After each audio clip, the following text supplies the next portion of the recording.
आइए श्याम प्रेमियों, आज एक ऐसे भगत की कहानी सुनाते हैं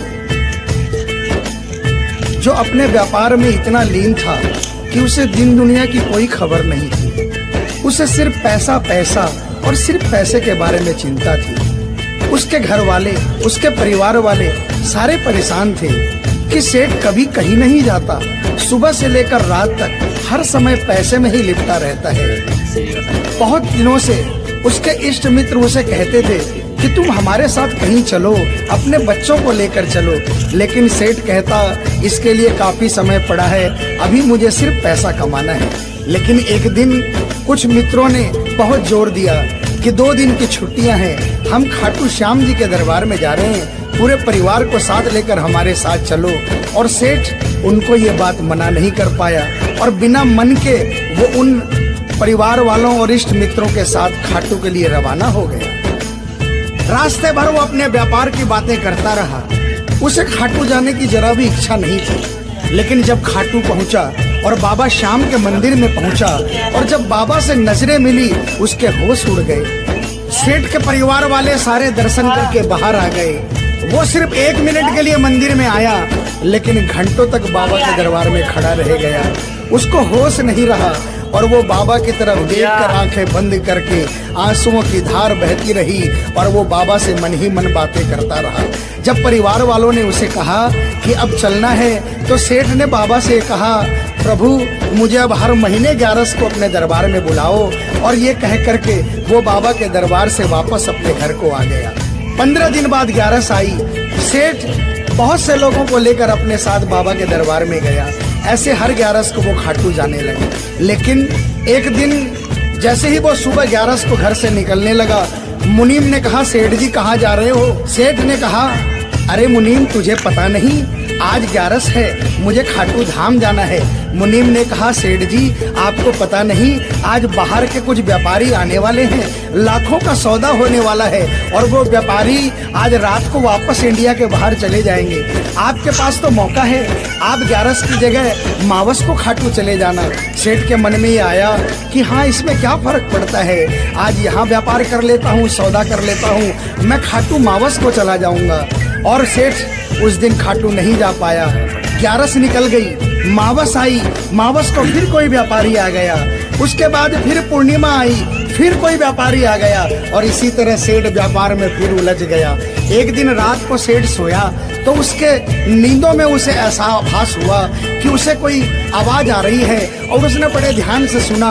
उसे लगा खाटू वाले श्याम बाबा उसे कह रहे हैं, वाहरे सेठ, मैंने तो सोचा था कि मेरे दरबार में कोई बहुत बड़ा भूला भटका भगत आया है, लेकिन मुझे क्या पता था कि कोई भगत नहीं, एक सौदागर आया है और मुझसे सौदा करके चला गया।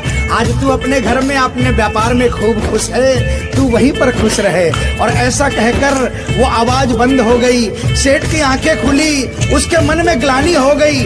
उसने सोचा कि मैं आज ही खाटू धाम जाऊंगा और वो जैसे ही खाटू के लिए निकला, रास्ते में एक्सीडेंट हो गया। सेठ की दोनों टांगे रह गई।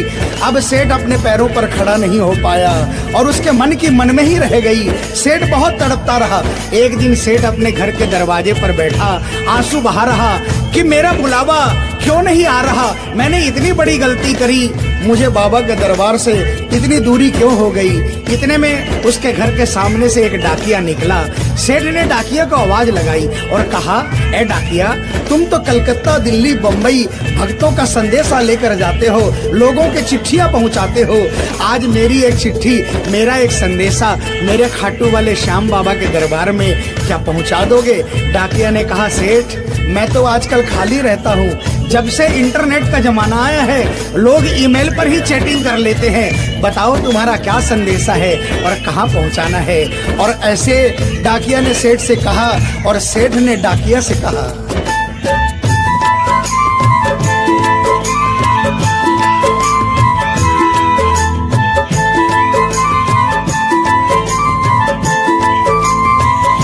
डाकिया जा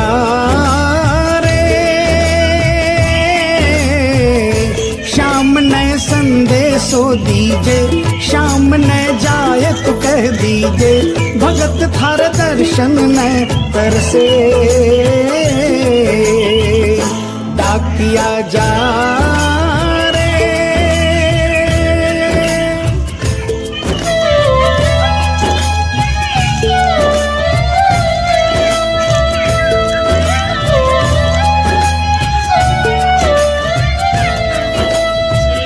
डाकिया ने कहा, सेठ आपका संदेशा तो मैं पहुंचा दूंगा, लेकिन मुझे ये तो बताओ कि आपका संदेशा पहुंचाना क्या है। जहां मुझे संदेशा पहुंचाना है वहां का ठिकाना क्या है। और डाकिया ने कहा,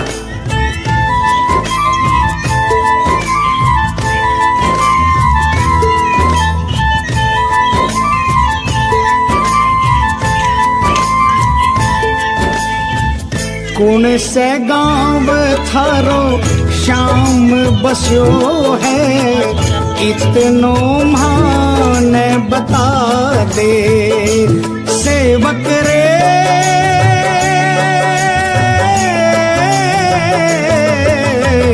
घर तेरे पास है कोई निशानी, माने तू दिखला दे।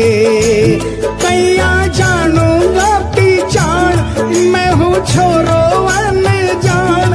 कैया जानूंगा पहचान, मैं हूँ छोरो अनजान। कैया शाम सुहोसी मिलन, डाकिया जा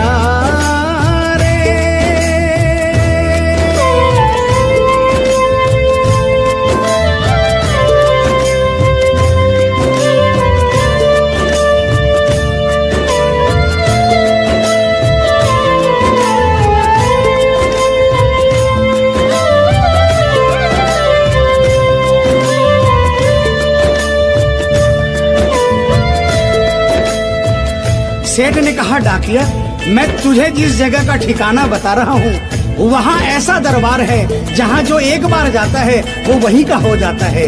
उस दरबार की खासियत है जो वहाँ पर पहली बार जाता है उसके काम बन जाते हैं। सुन वहाँ का ठिकाना क्या है।